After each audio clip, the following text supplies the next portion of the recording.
mulai, kita berdoa dulu ya teman-teman ya. Harapannya biar acara kita malam hari ini bisa berlangsung dengan sukses dan lancar. Oke, doa saya pimpin teman-teman ya.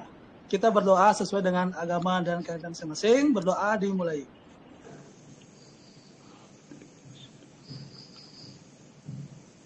Oke, doa selesai.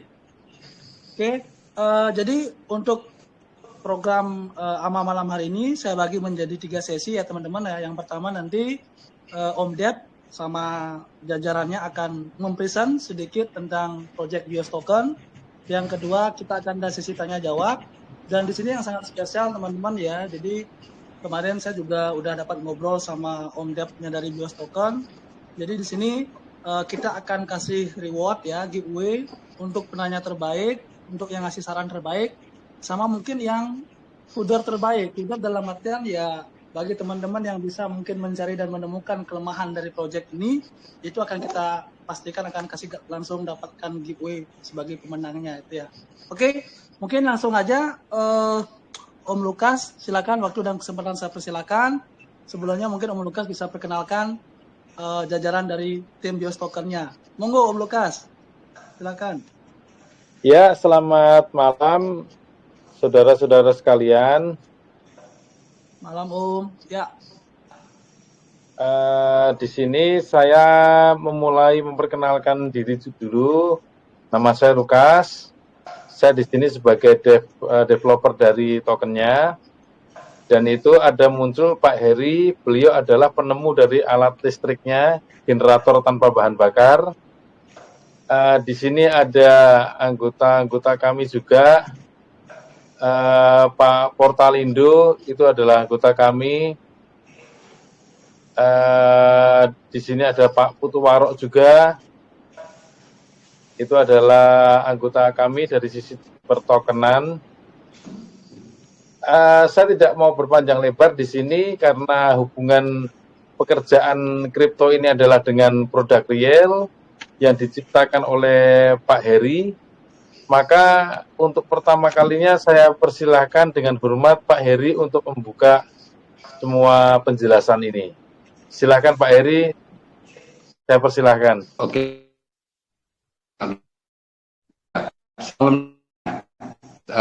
Saya malam ini senang karena bisa bergabung dengan komunitas atau teman, sehingga saya bisa menambah, karena di energi ini baik sekarang sampai ke depan itu sangat penting sekali buat kehidupan manusia. Ya, saya sedikit ya cerita. Energi ini ada beberapa generasi. Yang pertama generasi itu energi yang konvensional kalau saya bilang.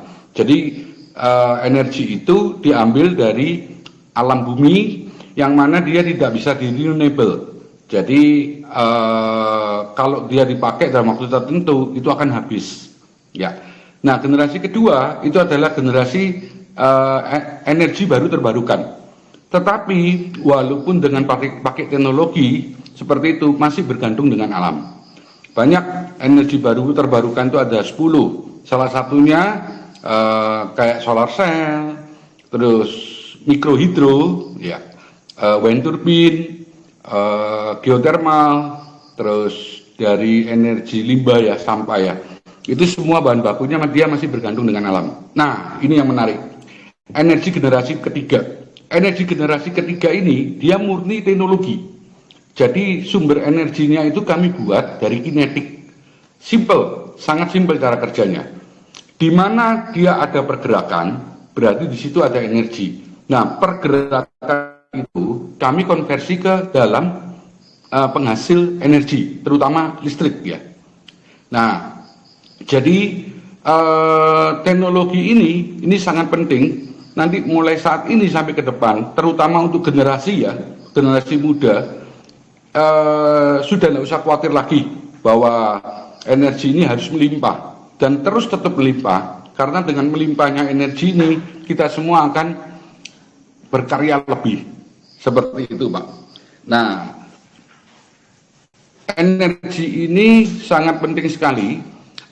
Kami convert atau kami gabungkan dengan namanya digital. Jadi kalau saya pribadi, saya melihat ini suatu revolusi. Jadi revolusi energi digital, dia yang portable. Nanti bisa dilihat beberapa produk kami, tentunya dengan secara bertahap, dan produk kami akan bertambah terus. Tentunya kami fokus ke dalam dunia energi, dan pentingnya lagi, energi ini murni go green. Jadi green energy. Nah, di dalam green energy ini banyak semua segmen, business to government, business to business komersil, business to business komunitas, properti, otomotif. Ya, dengan adanya teknologi ini sangat membantu dan nanti banyak merubah kebutuhan manusia dalam segala hal yang didukung oleh energi ini. Sementara itu yang kami sampaikan. Nanti kalau misalnya ada pertanyaan, silakan dipandu oleh host. Nanti kita akan bicara. Nah, untuk digitalnya, connecting sistemnya sampai ke token itu nanti Pak Lukas bisa jelaskan secara gamblang. Begitu ya, cukup. Oke, Terima kasih. Terima kasih Om Heri. Selanjutnya Om Lukas, silakan Om Lukas. Begini, sebelum giliran saya untuk menyampaikan hal-hal yang akan menghubungkan antara teknologi digital dengan teknologi go green-nya Pak Heri, bisa tidak saya meminta Pak Heri untuk share screen dulu mengenai produknya Pak Heri, supaya rekan-rekan itu ada gambaran sedikit. Oke, silakan Om Heri. Pak Lukas, untuk share screen-nya itu kan banyak ada di Telegram, Pak. Pak Lukas ini bisa bantu nih, Pak. Share screen-nya, Pak. Oke. Ya, biar dibantu Pak Lukas ya, Pak. Mungkin hostnya ya, bisa share screen-nya hostnya ya mungkin ya. Iya. Enggak, semua bisa Om. Yang di titik 3 itu Om nggak ada share screen, bisa kok. Telegram. Pelan-pelan sambil tunggu share screen Pak Lukas, ya toh. Kira-kira Pak Blikoin bisa dibantu Pak untuk tentu tentang pengetahuan tentang energi digital portable dulu Pak. Bentar ya.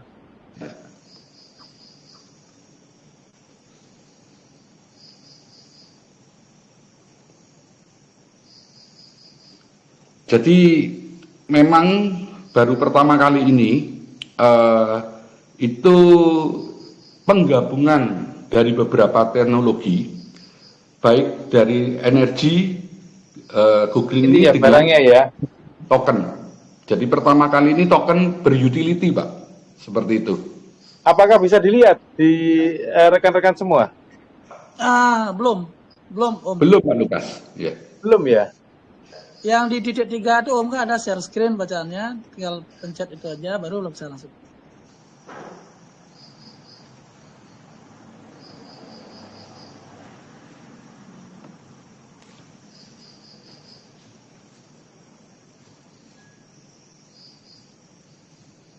Saya kurang terbiasa memakai ini, jadi harus pelan-pelan.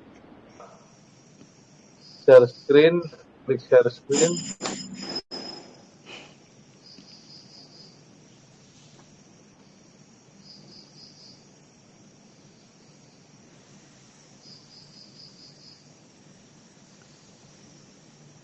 Ya, biar Pak Lukas masih usahakan. Memang sebuah teknologi masing-masing punya kelebihan, apabila digabungkan memang luar biasa sekali. Dan sekali lagi baru kali ini token BIOS yang berutility dia connecting system itu dengan produk kami, apapun produk kami yang mana itu nanti dengan secara digital terintegrated. Tiap produk dia akan memberikan nomor register, dan di mana nomor register ini aktivasinya itu menggunakan token BIOS ini. Nah, sambil nunggu Lukas, mungkin kalau misalnya ada satu pertanyaan Pak. Ya. Ya, nanti aja, Om Heri. Oke, silakan host.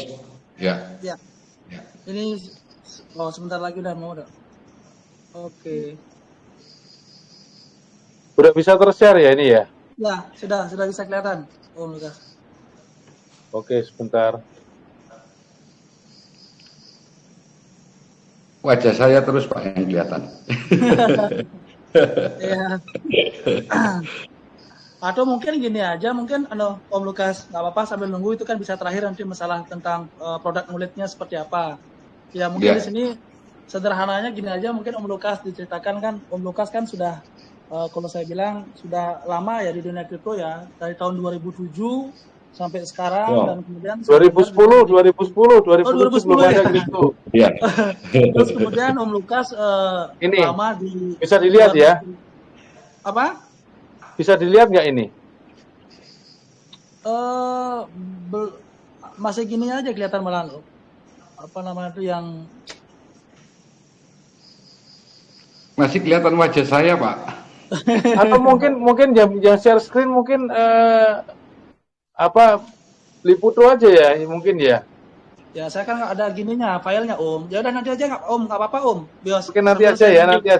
Nanti aja. Kita sekarang seperti yang saya bilang tadi. Jadi Om Lukas jelaskan aja dulu apa yang bikin Om Lukas tertarik untuk mengembangkan proyek ini. Nah itu loh dalam artian kan Om Lukas kan sudah lama dan jam terbangnya juga sudah sangat luar biasa. Udah ngalang buana udah lama tinggal di Jerman, di Rusia, kemudian balik ke Indonesia, terus dari tahun 2010 mengenal dunia kripto, dan akhirnya tertarik mengembangkan project ini ke dalam dunia kripto gitu loh. Itu aja mungkin sedikit Om. Sekalian mungkin masalah tentang tokenomiknya gitu. Silakan Om Lukas. Oke, saya di sini pertama kali menjelaskan garis besarnya dulu. Alat-alat yang dimiliki oleh Pak Heri yang diciptakan itu berupa generator listrik tanpa bahan bakar yang bisa untuk menghidupkan kebutuhan rumah tangga di sisi elektrikalnya, dan untuk Pak Heri ada juga membuat satu kompor elektrik, kompor gas namanya, bisa untuk memasak dan bisa juga untuk menghidupkan listrik. Nah, di situ saya berpikir jika Pak Heri ini menghidupkan alatnya itu dengan sistem sewa dan dijual, tetapi dilakukan dengan IDR, dengan mata uang fiat, maka Pak Heri ini mungkin akan kesulitan di mana seperti kita tahu bahwasanya Indonesia ini inflasi terus. Nah, jadi kalau kita pakai IDR mungkin maintenance-nya itu tidak akan tertutup karena makin hari itu maintenance pasti makin besar, dan yang jelas kekuatan mata uang kita juga makin melemah. Jadi dari situlah awalnya saya mengusulkan kepada Pak Heri, kenapa kok tidak kita buat satu kripto saja untuk pembayaran sewa ini. Jadi prinsipnya begini teman-teman, alatnya Pak Heri itu bukan dijual, tetapi direntalkan dengan jaminan uang. 1 wattnya untuk merental itu adalah jaminannya Rp10.000. Jadi kalau misalkan kita mau sewa 1000 watt, artinya kita harus menaruh jaminan Rp10 juta. Nah, Rp10 juta itu larinya kemana? Rp10 juta itu kami depositokan. Pada saat alat itu dikembalikan kepada kami, maka uang itu akan kami kembalikan beserta bunga depositonya. Itu jaminannya. Nah, tetapi untuk menghidupkan dia, untuk mengaktifasi alat itu sehingga bisa berguna, itu ada yang namanya bahan bakar. Bahan bakarnya apa? Katanya nggak pakai bahan bakar. Oke, bahan bakarnya itu adalah kode unik, seperti di MCB-nya PLN itu. Jadi kita itu harus memasukkan 20 digit kode unik di satu tombol mechanical button di situ, sehingga jika tombol itu dipencet dan sesuai, maka alat itu akan terpicu untuk hidup selama 30 hari. Nah, terus kode uniknya dapatnya dari mana? Tidak lain tidak bukan hanya bisa dikonversi dari token BIOS. Artinya, token BIOS kita ini menjadi satu-satunya token di dunia ini yang bisa untuk mengkonversi kode unik, yang mana kode unik itu dipergunakan untuk aktivasi alat tersebut. Nah, saya jelaskan sampai di sini dulu. Kalau ada yang mau bertanya, tolong dicatat-catat dulu, jangan ditanyakan dulu sekarang, ditulis dulu aja lah, nanti diingat-ingat, nanti ditanyakan pada sesi tanya-jawab. Nah, sekarang untuk mengenai tokenomics yang sempat disinggung oleh Bli Putu tadi. Tokenomics tersebut pada saat ada orang sell maupun ada orang untuk menggunakannya untuk mengkonversi itu, maka 4%-nya itu adalah ke holder, 3%-nya itu untuk buyback, 2% untuk LP, 1%-nya itu auto burn. Seperti itu. Lukas, maaf Pak Lukas. Yang holder kalau nggak salah 7%, betul ya Pak? Enggak Pak, enggak Pak. 4% ya? Oke, thank you. 4%, Pak. Ya. Ya, thank you. Ya, 7% itu beda lagi itu Pak.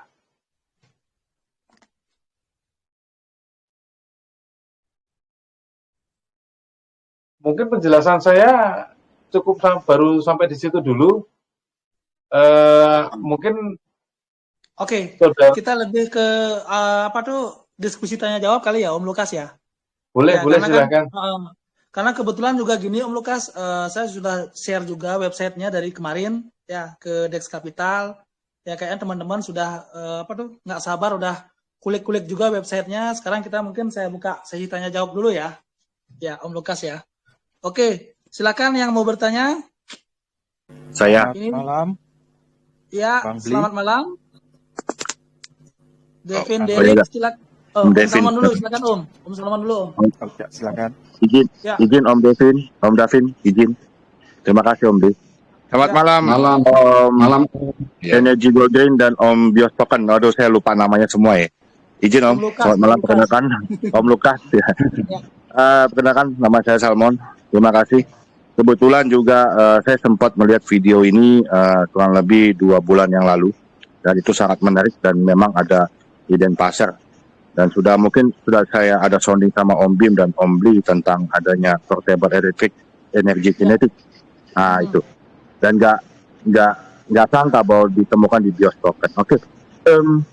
Pertama tadi saya mendengar dari penjelasan Om Lukas ya, Om Bios Token, Om Lukas ya. Om Lukas ya, Om Lukas. Om Lukas.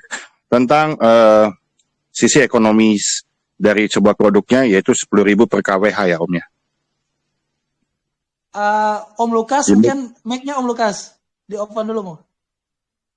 Kalau itu mungkin pertanyaannya lebih cocok ke Pak Heri ya, lo masalah produknya. Oke, masalah produknya. Maksudnya kan 10.000 per token, 10.000 rupiah per kWh ya. Sehingga apabila misalnya butuh tadi 1.000 ya berarti kan 10 juta. Tadi saya coba kalkulasikan dengan perbandingan dengan PLN. Sebab tidak oke lah kita punya produk ini, kita mau go green dan segala macamnya, tapi jelas dalam pemasarannya kita masih lihat dari sisi ekonomisnya. Kalau misalnya dari per kWh 10.000 berbanding dengan ribuan, bagaimana menurut Bapak tentang persaingan pasarnya? Dan juga untuk kedepannya, karena kan seperti kita ketahui masyarakat untuk 10.000 per kWh pasti akan membebani dan menambah biaya konsumsi mereka kan, seperti itu. Terima kasih. Oke Pak, oke. Jadi terima kasih Pak Salmon. Saya menyempurnakan penyampaian dari Pak Lukas ya. Kalau untuk biaya production-nya mesin ini itu memang berkisar di antara kurang lebih 7.000 sampai 10.000 per watt Pak, bukan per kWh, per watt. Itu biaya untuk develop mesinnya ya. Akan tetapi itu tidak usah dikhawatirkan masalah biaya develop mesinnya Pak, karena dengan mesin disewakan ini itu kan kita minta uang garansi lah, bahasanya seperti itu, ada uang garansi. Nah kalau dibilang mahal ya toh, saya tidak membandingkan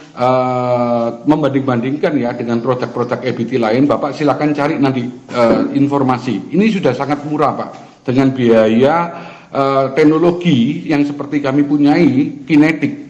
Nah, saya singgung sedikit Pak, mesin ini. Mesin ini itu portable Pak, jadi tanpa infrastruktur tiang dan kabel Pak.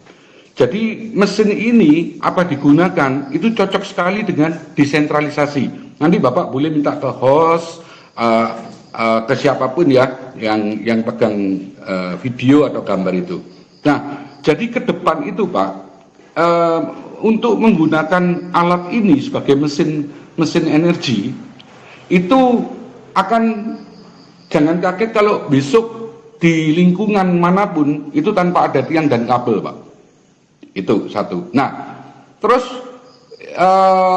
izinnya kami kan istilahnya generator Pak ya, generator tanpa bahan bakar, semacam genset. Jadi itu kami sewakan. Nah, sewakannya bukan hitung kWh Bapak, kami sewakannya tetap hitung per watt. Kalau posisi dia, kami punya tabel ya sementara retabel. Kalau posisinya dia itu untuk konsumtif ya, untuk konsumtif biasa di rumah tangga ya, itu kami hitung plus minus kurang lebih di angka Rp300 per watt Pak. Jadi kalau Bapak umpama 1000 watt, kalikan aja Rp300, 300.000 flat cost, Bapak boleh pakai itu selama 1 bulan. Nah, contoh yang akan kami launchingkan nanti ya di awal-awal tahun depan, itu sebuah produk kompor generator, yang mana kompornya itu teknologinya infrared Pak. Nah, setelah kompor itu menyala, listriknya bisa Bapak gunakan, itu ada penambahan kurang lebih sekitar 200 watt Pak. Kalau kompornya off, itu energi listriknya bisa dipakai hingga 1000 watt Pak. Tetapi teknologi yang di dalam kompor gen baru 1.0, jadi kami bisa menggunakan listriknya itu selama 20 jam. Nah, nanti ke depannya yang ada namanya Fugen Power Up Generator itu cocok sekali untuk digunakan sebagai genset tanpa bahan bakar, bisa digunakan 24 jam dan energinya Bapak bisa pakai hingga 25 tahun. Kenapa kok dengan sistem sewa? Karena ini produk kan baru Pak. Jadi manajemen resikonya kalau ada kerusakan, kami sudah berpikir bahwa manajemen resikonya jangan sampai berpindah ke end user, tetapi manajemen resikonya untuk maintenance segala sesuatu ini menjadi tanggung jawab kami Pak di situ. Jadi suatu teknologi yang merubah ya, revolusi. Kalau menurut saya biaya untuk developnya sama untuk biaya sewanya sangat ringan sekali, dan itu aktivasi nanti menggunakan token BIOS Pak.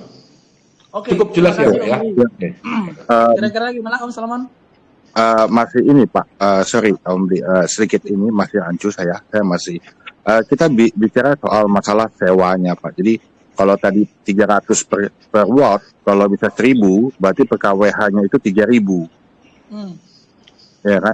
300 per watt, 300.000 per kWh.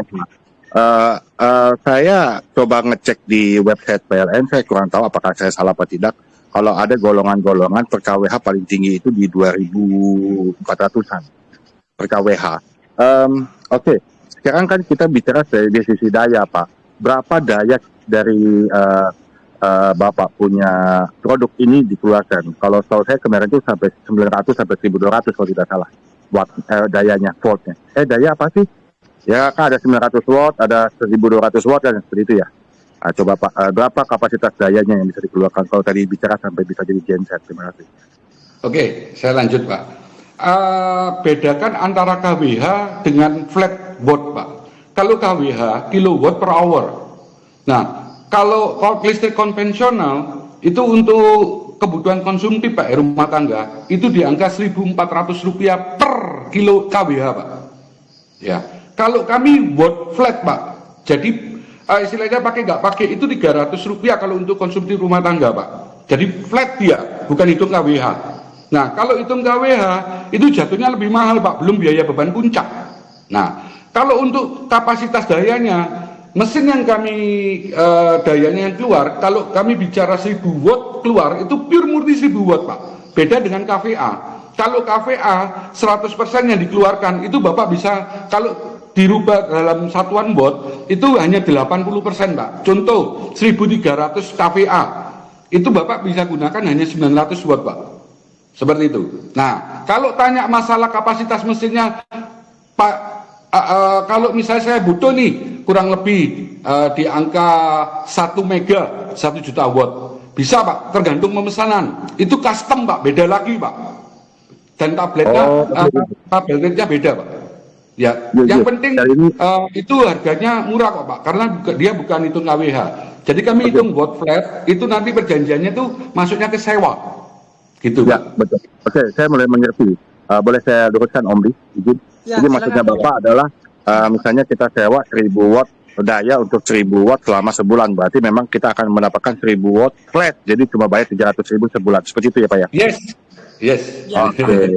Jadi kalau bisa gini Om Salmon, ini kan kebetulan saya kemarin kan juga ketemu sama Om Lukas. Saya juga banyak juga nanya. Jadi ini revolusi, biasanya kan kalau kita misalnya listrik rumahan itu kan kita hanya di rumah-rumah, tapi ini bisa dibawa kemana-mana karena kan portable dia Om Salmon. Yes. Ya betul. Memang itu sangat menarik ini sebuah karya anak bangsa ya. Tapi memang harus di size juga. Size-nya apa? Kalau portable-nya berat kan mungkin akan sulit untuk para pendaki. Tapi kalau memang para pemilik cabin di gunung ya mungkin bisa menggunakan ini. Jadi mungkin pangsa pasarnya akan lebih spesifik ya seperti itu mungkin. Terima kasih. Ya. Kalau boleh saya tambahin begini beli koin. Ibarat Bapak kalau misalnya ini kan portable, tetapi dibuat stay ya. Bapak punya hotel misalnya 100 room. Itu Bapak nggak perlu pasang mechanical di dalam gedungnya. Dalam satu room itu umpama dia kebutuhan untuk per roomnya itu misalnya 2000 hingga 3000 watt, ya sudah kasih 100 tabung Mbak. Begitu menyalakan room mana yang nyalakan itu pakai by digital Pak. Jadi efisiensi sekali. Ya, terima kasih Om Heri tambahannya. Oke, makasih banyak Om Salmon, luar biasa pembukaannya. Kita lanjut ke Om Devin Derek. Silakan Om Devin Derek. Langsung aja satu pertanyaan Om Devin ya. Oke. Untuk ini sebenarnya kan mesinnya ini bisa digerakkan oleh teknologi kripto dan menggunakan token BIOS sendiri. Token BIOS, iya betul. Itu sangatlah bagus bagi orang yang memiliki token BIOS. Jika orang yang baru menggunakan mesin tersebut, itu contohnya di Rp1 pada saat permulaan, sekarang mencapai Rp1.000. Itu kan menjadi mahal Pak. Untuk kos untuk yang barunya ini Pak, itu ada solusinya nggak gitu Pak?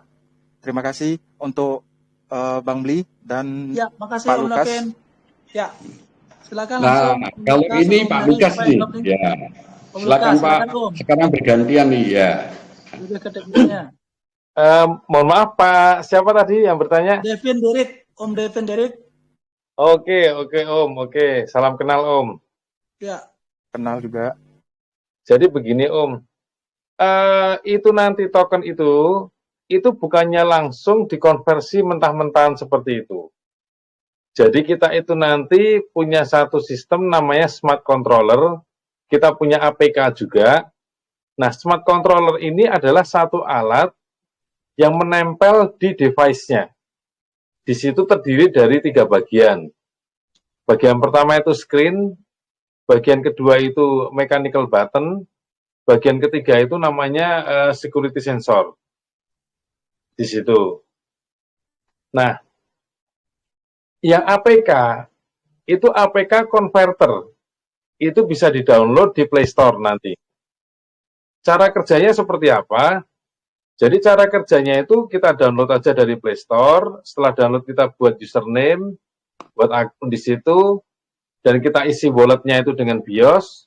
Nah, pada saat kita ingin mengaktifkan, kita tinggal buka kameranya aja, scan di device-nya. Itu ada QR code di situ. Pada saat di-scan, aplikasi itu akan mendeteksi alat itu jenisnya apa dan masuk golongan mana. Contoh, ini jenis kompor gen. Kompor gen itu 500.000 watt dengan kompor. Nah, itu bisa untuk kompor dan bisa untuk listrik ya. Itu langsung begitu dia di-scan, itu akan muncul, oh ini kompor. Berarti pangsanya adalah pangsa home use. Setelah terdeteksi seperti itu, langsung kita dikasih pilihan, berapa lama kita mau aktivasi. Misalkan contoh, kita mau aktivasi selama 1 1 bulan, misalkan begitu. Nah, di situ langsung kita klik next. Setelah kita pilih durasi waktunya, maka si APK itu akan langsung connect dengan market. Dia akan mendeteksi harga BIOS itu berapa pada saat itu. Misalkan pada saat itu harga BIOS itu adalah kita bilang aja Rp10. Nah, jika dibutuhkan Rp300.000 untuk menghidupkan, maka dibutuhkan adalah 30.000 BIOS, seperti itu. Jadi, angka itu akan menyesuaikan sesuai dengan harga di market. Misalkan kita beruntung, BIOS harganya mahal, jadi Rp100.000. Artinya kita cuma butuh 3 BIOS. Atau Rp10.000, artinya kita butuh 30 BIOS. Itu menyesuaikan. Nah, setelah itu, setelah dia cek, ketahuan jumlah BIOSnya berapa, kita klik next, langsung itu akan memproses. Memproses menjadi apa? Menjadi kode unik, 20 digit. Nah, disitulah kita langsung masukkan kode unik itu ke dalam device-nya. Jika betul device itu akan running selama 30 hari, atau lebih sesuai dengan apa yang kita mau. Nah, si tokennya sendiri yang sudah dipergunakan untuk mengkonversi itu, jalanlah tokenominya dia. Itu, seperti itu Om Ya, jawabannya. terima kasih Om Lukas. Oke, terima kasih. Saya rasa sudah lengkap sekali ya Om Devin Boleh Black saya ya. tambah sedikit, Bang Bli? Boleh? Oke, silakan. Ini mau tanya untuk ini kan energi terbarukan kan yang ketiga, Pak Lukas, untuk Ya, betul. pasarnya ini saya boleh usul nih Pak, bisa dibuat untuk otomotif atau contohnya untuk keperluan rumah tangga, contohnya kulkas, TV, menggunakan itu kan lebih bagus Pak, saya rasakan untuk kedepannya. Jadi semua orang bisa menggunakannya di saat malam hari atau gimana, itu kan ada rencana kedepannya begitu nggak Pak, untuk konversikan ke teknologi lain Pak? Terima kasih. Jadi kedepannya itu masih banyak ide-ide kita. Tetapi untuk pertama kali pangsa kita itu kita berkonsentrasi dulu ke daerah-daerah yang tidak terjangkau oleh networknya si PLN ini. Misalkan contoh pesisir, nelayan-nelayan yang pakai kapal ke tengah laut, itu kan kapalnya butuh listrik. Daripada dia beli bahan bakar, lebih bagus propellernya disambungkan dengan motor dan pakai generator kita ini. Itu kan sudah go green dia, tidak perlu beli bahan bakar lagi. Nah, perumahan-perumahannya mereka yang di pinggir-pinggir laut itu kan juga tidak ada listrik. Itu kita sasar dulu di situ. Itu satu. Ya, Kedua, oke. di pedalaman-pedalaman. Misalkan di perkebunan kelapa sawit, di perkebunan-perkebunan yang memang tidak terjangkau listrik di situ. Itu akan menjadi satu poin utama kita dulu. Seperti itu. Berarti intinya proyek ini dilahirkan untuk menjadi problem solving juga ya Om Lukas ya? Betul. Oke. Ya, terima kasih tambahannya Om Lukas. Oke, saya lanjut ke yang pertanyaan ketiga, ada Om Jangkrik. Silakan Om Jangkrik. Halo. Langsung aja Om. Ya. Ini mau tanya untuk para holder token BIOS ini akan dapat keuntungan dengan, kan kalau nge-hold dapat keuntungan dari kenaikan harga token. Nah, selain itu untuk juga Om, ada 4% Om. Oh ya, selain itu untuk kode unik tersebut apakah nanti akan dibuat berupa NFT kwitansi digital kayak gitu kan, untuk sehingga yang nge-hold benar-benar nge-hold itu dapat keuntungan lebih, tidak hanya dari kenaikan harga aja. Apakah nanti dibuat berupa NFT ya, terima kwitansi. kasih. Menarik pertanyaannya Om Nada. Silakan Om Lukas. Begini, bukan saya tidak mau menjawab dan bukan saya tidak bisa menjawab.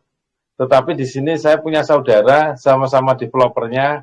Nanti nggak adil kalau satunya nggak kenal, duanya nggak kenal. Silakan. Monitor, Bro Lindo yang jawab nih pertanyaan nih. Silakan. Siapa nama akunnya Om? Portalindo ya. Oke, bentar saya aktifin dulu. Silakan Om, Portalindo. Halo. Buka mic-nya Om. Portalindo ya, silakan. Mic-nya dibuka Om. Portalindo. Ya, halo. Oke, silakan. Oke. Ya. Sorry, lagi ada acara nih barusan di bawah. Tadi gimana pertanyaannya?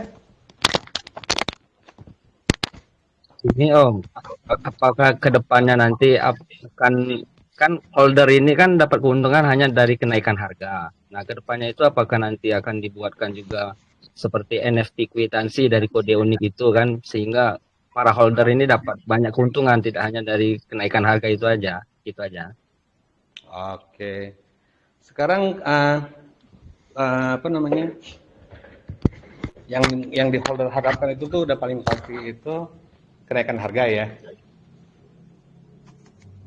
Ya. Nah, untuk NFT itu tuh suatu produk lebih mengarah ke hobi. Contoh misalnya gambar, musik, yang seperti itu.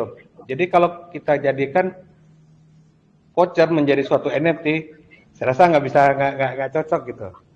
Tapi untuk arah supaya apa yang bisa menjadi benefit pada si holder, kita bisa sediakan itu namanya ada konsep farming, staking, yang bisa menghasilkan menggenerate buat si holder itu sendiri. Sorry, agak batuk deh. Ya. Jadi setiap penggunaan voucher yang digenerate oleh alat kita akan nge-burn sejumlah BIOS yang disesuaikan harga pasar saat itu. Jadi nanti sampai dengan nilai 50% pembakaran telah terjadi, di situ baru kita hidupkan konsep stakingnya untuk farming, gitu Pak. Makanya kita tahu dengan ekspektasi seperti itu, kita sudah punya sediakan juga dana buyback sebesar 3% dari setiap transaksi yang dilakukan. Tax kita kan totalnya 10% seperti yang dijelaskan oleh Pak Lukas.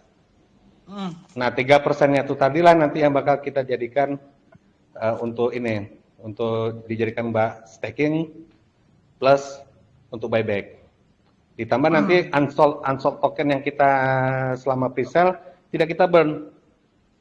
Kita bakal lock itu. Oke, terus gini juga Om, mungkin sedikit Om. Itu kan kemarin sempat juga saya ngobrol sama Om Lukas juga. Itu kan nanti spesial buat para holder sejatinya BIOS token ini. Itu kan dia akan mendapatkan token, di mana token itu tidak dijual di market, tapi dengan token tersebut, para holder dia bisa mendapatkan produk yang benar-benar hanya bisa dibeli dengan token tersebut, Om. Misalnya apa tuh kayak mungkin AC portable, mungkin ya pokoknya produk-produk yang unggulan lah, produk yang terbaik dari BIOS token ini.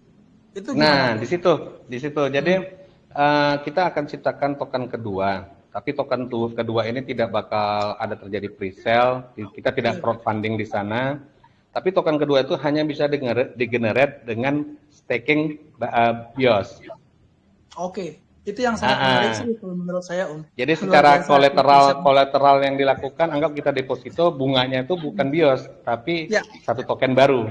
Nah, token baru itu yang menjadi alat tukar kita untuk produk-produk yang akan dihasilkan oleh kami di masa depannya. Oke, terima kasih tambahannya Om. Saya rasa Om Nata udah jelas sekali Om Nata ya, penjelasan dari Om Portalindo ya. Kita lanjut ke tukang cuci piring. Silakan, monggo Om. Tukang cuci piring. Wah, tukang cuci piring ini ada di mana-mana ini. Oh gitu ya. Silakan, Om tukang cuci piring. Selamat malam Om. Ya, malam. Langsung aja Om, pertanyaannya Om. Token BIOS kan semacam kayak genset ya Om ya. Apakah BIOS bisa terkoneksi ke semua alat elektronik yang memerlukan arus listrik? Pertanyaannya gini, seandainya saya sewa BIOS untuk ke rumah saya, terus saudara saya ada yang hajatan, apakah bisa pakai alat itu? Yang kedua, Om. Satu aja Om. Oh, siap. Oke. Ya, banyak banget yang nunggu di bawah. Silakan Om, langsung aja. Siapa yang giliran nanya nih? Om Heri, Om Portalindo, apa Om Lukas? Monggo, singkat aja Om. Pak Lukas. Begini, intinya yang disewa itu bukan BIOS-nya. Kalau BIOS tidak bisa disewa. BIOS itu hanya bisa dibeli dan dijual. Yang disewakan itu adalah generatornya. Ya. Jadi kalau generator kita itu kan memang stand alone, portable, dan memang dia itu lightweight, ringan dia. Jadi mau dibawa kemanapun bisa, kalaupun itu yang ukurannya besar, yang dayanya besar, itu pasti ada cara untuk movingnya. Jadi tidak perlu khawatir dengan mobilitas alat-alat kami itu. Bisa satu kampung Om ya, Om Lukas ya, pakai ya? Ya kalau satu kampung misalkan mau sewa yang 1 megawatt kan juga bisa. Bisa ya, oke. Ya. Oke, terima kasih Satu banyak kecamatan Om itu, Pak. Lukas. Ya, terima kasih tukang cuci piring. Selanjutnya ya, ini yang saya cerita kemarin Om Lukas. Jadi di Dex Lover, di Dex Capital juga ada nih orang yang ahli di bidang electrical. Kemarin kita juga sempat telmi Dex sama dia. Saya kasih kesempatan sama Om Pebi Utomo, silakan Bro Pebi. Langsung Bro Pebi. Halo. Bro Pebi, masih di sini? Oke. Sepertinya sinyalnya kurang bagus nih. Kita lanjut ke ada nih. Ji Bim. Malam Ji Bim. Halo Ji. Malam. Iya, Ya, malam. silakan. Ya. Sebenarnya saya ada beberapa pertanyaan sih, cuma boleh Satu satu aja ya. Ji Bim. Yang pertanyaan yang Oke. terbaik Om. Paling ini deh. Gini, yang namanya barang elektronik itu kan riskan ada kerusakan gitu kan. Nah, nanti Oke. misalkan ada kerusakan tuh yang menanggung siapa nanti? Terus bagaimana istilahnya karena namanya di pelosok itu kan agak sulit tuh untuk aksesnya gitu.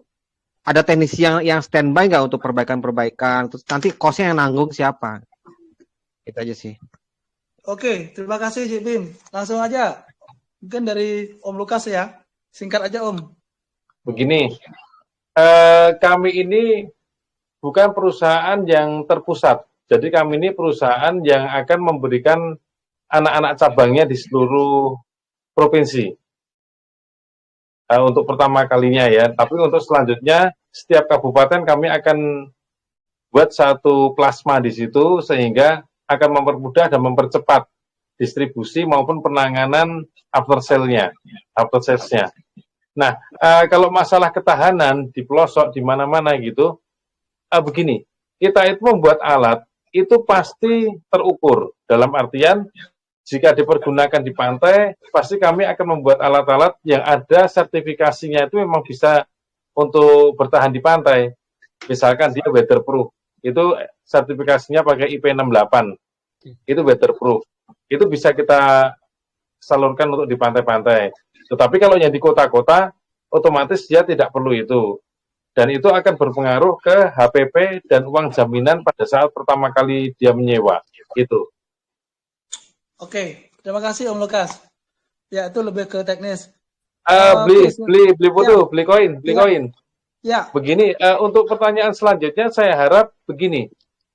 Saya dan Pak Portalindo itu adalah di bagian kriptonya. Oke. Untuk pertanyaan di bidang device-nya itu bisa ke Pak Heri. Jadi maksud saya setiap pertanyaan langsung pertanyaan ditujukan ke siapa begitu. Oke, siap. Makasih masukannya Om Lukas. Oke. Halo, Ya. Bli, boleh nanya sedikit, Bli? Ya, silakan Om Arif. Oke, Bli, mau nanya dikit aja. Ini menyambung dari pertanyaan Om Bim ya, untuk masalah perbaikan. Itu tadi saya Nah, baca ini di nanyanya ke siapa Om Arif? Portalindo, Om Lukas sama Heri? Tokenomik itu berarti ke Om Bios ya? Om Lukas ya. Oke, Om silakan. Lukas ya? Oke, Ke Om Lindo juga boleh, terserah. Portalindo juga boleh. Oke, silakan. Oke. Jadi tadi kan, tadi saya sedikit dengar kan tokenomiknya itu kan 1% burn, terus 4% Autobond ya. 4% holder ya, terus 3%-nya pemasaran ya. Pemasaran atau buyback Suaranya ya, bisa dibesarin Om Arif. Halo, Bli. Ya, oke. Bli, jelas? Ya. Tadi kan secara tokenomik kan ini ya, tadi 4% reflection ke holder. Terus 3%-nya itu pemasaran atau buyback ya? Buyback. Oh, buyback ya. Nah, contoh nih, andai kata ya, untuk teknologi BIOS ini, contoh misalkan nih, di masa depan, token ini mengalami dump atau crash, ataupun yang namanya pasar kan kita nggak tahu. Ya amit-amit, para holdernya itu pada TP semua lah. Terus ada buyback, terus yang nyangkut di TP lagi, akhirnya harganya semakin turun. Nah, untuk mengantisipasi ini, apakah teknologi ini, proyeknya ini akan terus berjalan meskipun token ini di pasaran agak kurang laku ya? Mohon maaf, kalau misalkan andai saja itu terjadi di suatu saat ke depan tokennya semakin berkurang harganya, semakin minus, semakin harganya semakin turun, apakah proyek ini akan tetap berjalan? Ya, Itu pertanyaan aja, bagus Bi. tuh. Oke, silakan Om Pertanindo. Oke, jadi gini Pak. Oke, kita kan namanya produk baru ya, mungkin nggak semua orang langsung percaya 100%. Oh, kok bisa ya? Ini bisa tanpa fuel base fossil untuk bisa menjalankan generatornya. Tapi dengan berjalannya waktu, sedangkan dulu orang kita bicara masalah kompor aja deh. Orang dulu pakai kompor minyak tanah. Dengan sosialisasi berubah menjadi kompor gas. Mungkin dengan sedikit sosialisasi lagi bisa jadi menjadi kompor gen. Kan gitu. Yeah. Nah, kalau untuk masalah harga, penurunan harga segala macam, kita nggak takut Pak.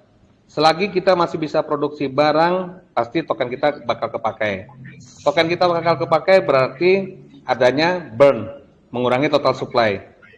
Kalau kehendak pasar kita nggak bisa atur. Tapi selagi mayoritas supply-nya kita yang handle, kita bisa lihat arah pasar mau kemana, kapan kita untuk buyback, kapan kita untuk hold, sehingga kita juga nggak mau rugi loh dengan posisi lagi tinggi kita ngedam, karena kita bukan kripto ini bukan untuk akses kami untuk menjadi kaya, kami itu ingin terkenal di seluruh dunia dengan produk dan inovasi kami gitu. Oke. Terima kasih. Berarti ini kripto hanya jembatan saja lah istilahnya ya untuk produknya BIOS tokennya lah ya. Jadi kalau misalkan bukan hanya jembatan, dia sebagai motornya juga Pak, karena kita butuh si bias untuk generate voucher. Tapi dengan cara seperti ini akselerasi buat kami untuk memperkenalkan produk kami ke dunia gitu. Paham jadinya. Oke, terima kasih Om Arif ya. Thank you. Ya, makasih. Oke. Selanjutnya saya kasih kesempatan sama Om Pebi. Udah, Bro Pebi? Ya, izin beli. Ya, silakan Bro. Tadi saya langsung mau ke bagian teknis. Ya. Ke siapa nanya ya, Pak Lukas? Om Heri ya. Salam kenal semuanya. Selamat malam. Saya simpel aja pertanyaan saya. Untuk mengenerate listrik, itu teorinya seperti apa yang digunakan?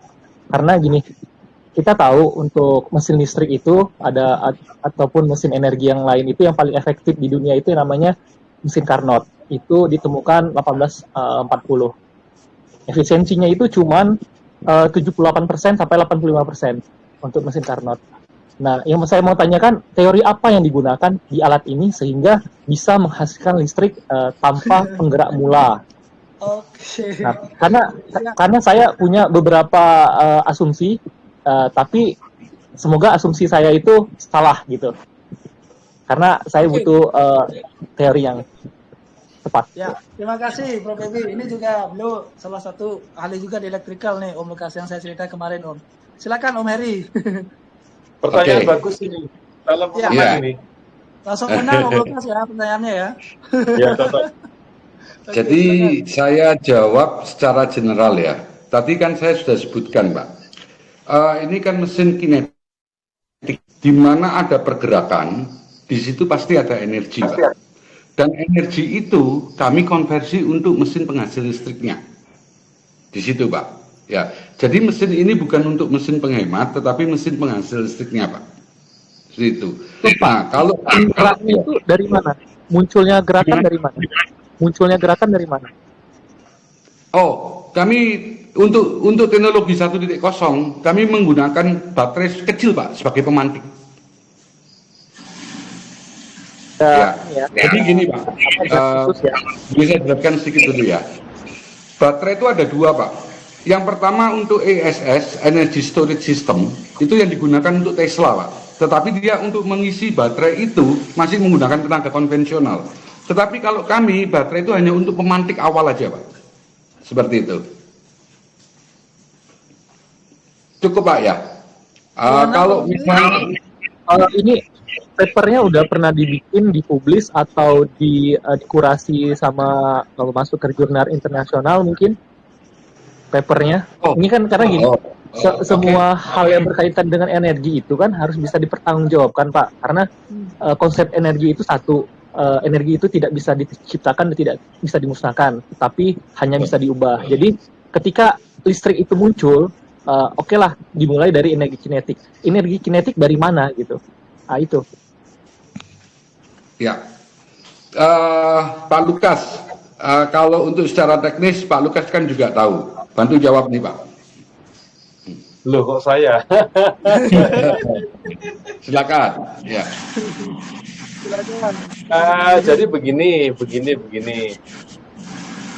Itu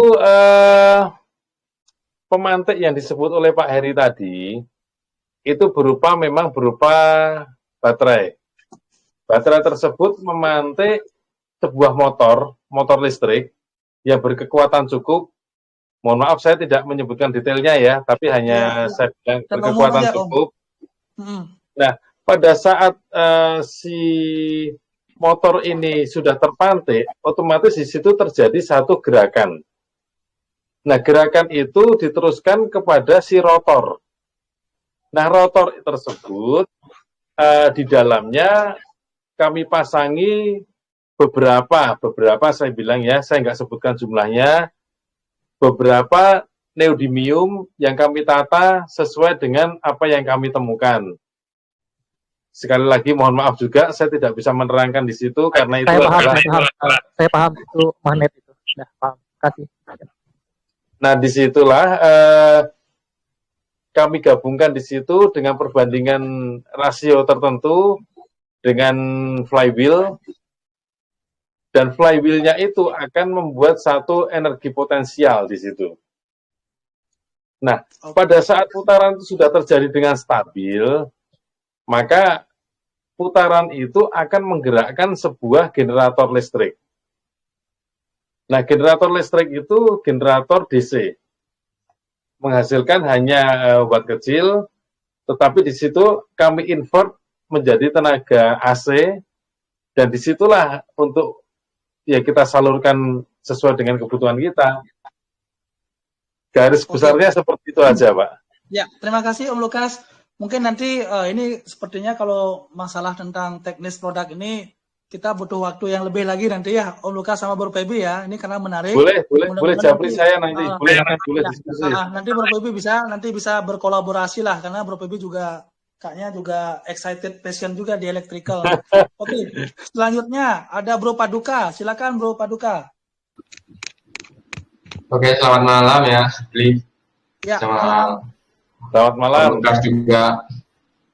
Om, ini kan banyak yang tanya tentang teknis. Nah, sekarang itu saya tanya tentang bagaimana plan marketing untuk memperkenalkan produk BIOS ini. Kayak, ini loh produk kami biar dikenal banyak orang, apakah sudah ada pihak influencer maupun menggandeng artis ternama atau bagaimana gitu cara memperkenalkan produknya. Oke, terima kasih Bro Paduka. Saya rasa ini lebih tepatnya Om Lukas yang jawab nih, karena kemarin sempat sharing juga nih strategi marketing. Begini, kalau masalah marketnya, kami itu bukan satu rombongan atau organisasi ya, bukan organisasi yang menginginkan satu perubahan dalam jangka waktu yang sangat cepat. Kami itu bukan ekstremis, tapi biarlah semua itu mengalir aja sesuai dengan apa yang memang sudah digariskan gitu. Lah, bukan berarti kami tidak berusaha. Malam ini kita ama ini itu juga salah satu usaha kita gitu. Dengan cara memperkenalkan BIOS. Nah, begitu orang kenal BIOS, orang akan bertanya, apa sih sebenarnya BIOS ini? Ada yang suka, ada yang nge-put, ada yang support. Sebenarnya kalau boleh dibilang saya itu, kemarin saya cerita ke Beli Koin, bahwasanya saya itu hobi kalau ketemu sama pudel. Karena dengan pudel ini malah kita itu jadi viral gitu loh. Jadi saya itu bukan anti pudel, saya suka di-vote orang. Karena dengan di-vote orang itulah kita itu bisa dapat marketing gratis malah gitu. Iya. Nah, pada saatnya nanti kita bisa membuktikan alatnya, nah disitulah pudel-pudel itu makin habis gitu. Itu salah satu strategi saya seperti itu. Yes. Oke, terima kasih Om Lukas. Ini sangat menarik sekali nih. Baru kali ini saya dengar ada Om Dep yang Ayo, Fudar mendekatlah gitu loh. Kita sama-sama ambil. Oke, thank you. Oh, kurang lebih seperti itu berpedeka ya. Kita lanjut ke DX. Terima kasih. DX Lumenir. Sama-sama. Silakan. DX Lumenir. Susah sekali namanya nih. DX Luminire. Silakan Om. Oke, Om Jono, Stronghold. Silakan Om. Selamat malam, Bli. Ini baru Ya, nongol nih. malam. Akunnya kena banned nih. Oke. Pantesan lama nggak kelihatan Om Jono. Silakan Om Jono. Nah, ini saya nanyakan tentang kriptonya ya. Strategi Oke. apa yang mau dikerjakan untuk menjaga harga sih, terutama ya. Saya ngomongkan kriptonya nih. Kalau teknis kan saya banyak yang sudah nanya kan tadi. Ya. Kriptonya, terutama dana marketingnya ini. Nah, sudah disediakan di awal atau masih nunggu transaksi jual beli dulu? Jelas nggak Oke. pertanyaan saya? Ya, silakan. Om Portalindo. Silakan Dolindo. Kalau untuk masalah ini Pak M, Bapak ini mungkin ingin tahunya pendanaan kami nih. Ini asli berdasarkan kriptokah, dana kami baru berjalan atau tidak kan begitu? Ya, maksudnya sudah disiapkan dana marketing di awal atau nunggu transaksi, dana transaksi? Kalau untuk produknya ini sendiri Pak, ini bukan barang seminggu yang lalu atau sebulan yang lalu di produk kita ciptakan. Kita tuh sudah eksis sudah sekian 2 tahun kurang lebih ya Pak Lukas ya. Ya. Jadi dari Untuk kita mulai. ya, tapi risetnya udah 15 tahun itu Pak Heri itu. Ya.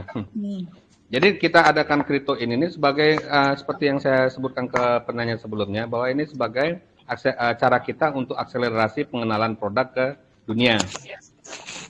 Jadi dana yang kita dapat dari kripto tadi itu bukan penuh 100% untuk diproduksi, tidak. Tentu kita bakal ada sewa influencer, bayar iklan, menyediakan liquidity provider juga untuk bayar exchange.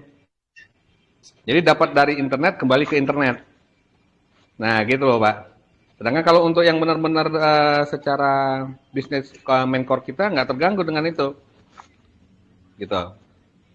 Kira-kira gambaran umumnya seperti itu deh yang bisa kita sampaikan dulu. Ya, Pak Lukas ya. Jadi poinnya gitu Om Jono. Jadi untuk kapital beliau sudah sangat kuat sekali nih Om Jono.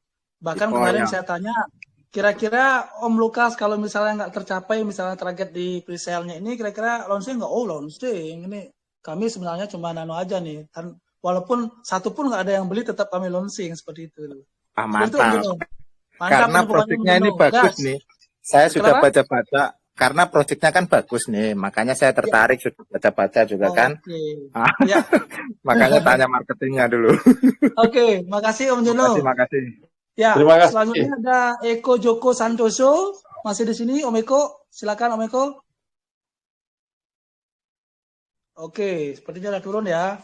Ada Ataya, Om Ataya. Silakan Om Ataya. Iya Om, malam Om. Ya, Tayo, ya, saya mau tanya, katanya kan target pemasaran itu di pedalaman ya, dan tepi pantai. Tapi kan orang-orang di sana belum tahu dan paham apa itu kripto. Jadi bagaimana itu Om? Jadi begini, itu kita sadari dengan sepenuhnya. Orang-orang di pedalaman itu pasti mereka itu awam terhadap teknologi cryptocurrency. Nah, disitulah makanya kita itu membangun leader-leader di semua daerah berupa komunitas-komunitas di mana jika mereka itu tidak bisa melaksanakan konversi dari kripto menjadi kode unik, dia bisa membeli langsung kode unik itu dari leader-leadernya. Jadi leader-leadernya di daerah-daerah itu juga akan mendapatkan keuntungan pastinya di situ. Loh, dari mana? Kan tidak ada perbedaan harga. Oh, begini. Keuntungan dari seorang leader, itu dia kan bisa menghitung, oh di daerah saya itu ada sekian banyak, sekian unit. Otomatis kalau ada sekian unit, per bulannya bisa menghitung dia akan membutuhkan berapa BIOS.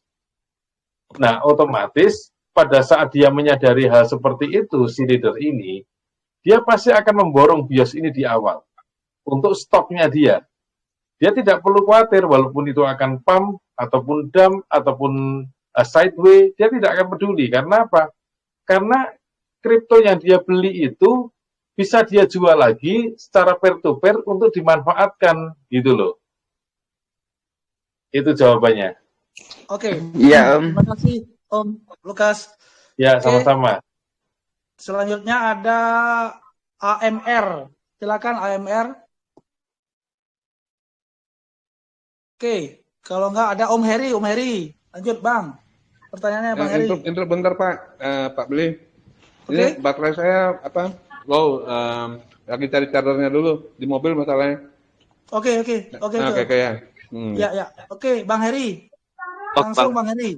Ya. Iya, Bang, ini saya mau nanya. Di sini kan di tokenomics dijelaskan transaksi lebih dari 0,1% akan dikenakan biaya 2 kali lebih banyak. Nah, biaya 2 kali lebih banyak ini maksudnya apa ya, Bang? Pajaknya atau gimana, Bang? Nah, sementara apabila harganya turun, kita DCA terus kita megang tokennya jadi banyak, berarti bisa 2 kali rugi dong, Bang. Nah, ini gimana cara tim menjelaskan ini kepada investor supaya nggak mispersepsi, Bang? Itu aja, Bang.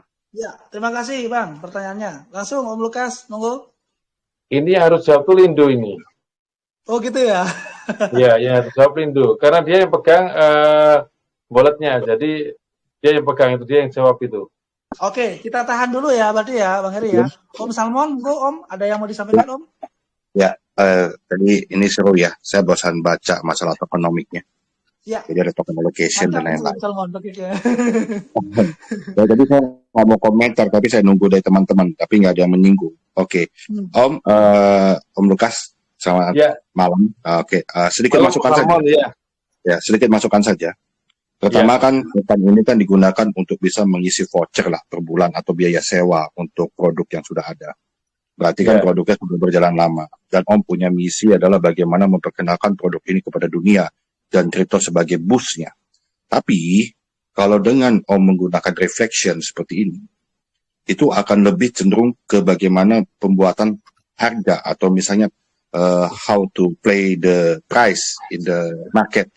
Jadi seperti 1% itu burn, 2% itu auto liquidity. Saya burn sebenarnya nggak suka. Buat apa kita bikin token tapi ada burn? 3% marketing dan buyback itu sih saya nggak masalah lah. Kalau memang digunakan untuk mempromosikan produknya. 4% auto reward ya, 4% auto taking ya kan. Nah, ini lebih cenderung bagaimana untuk menaikkan nilai harga sih. Rata-rata yang dilakukan oleh para pelaku atau developer sebelum-sebelumnya dalam community driven token. Nah, terus kemudian ada anti-whale system yang dimana tax transaksi lebih dari 0,1% dari total supply will be charged fee of 2x more. Berarti 2 kali lebih banyak kan seperti itu. Nah, kita kembali lagi, apakah kemungkinan besar nggak terjadi 2 kali biaya atau 2 kali fee yang lebih besar?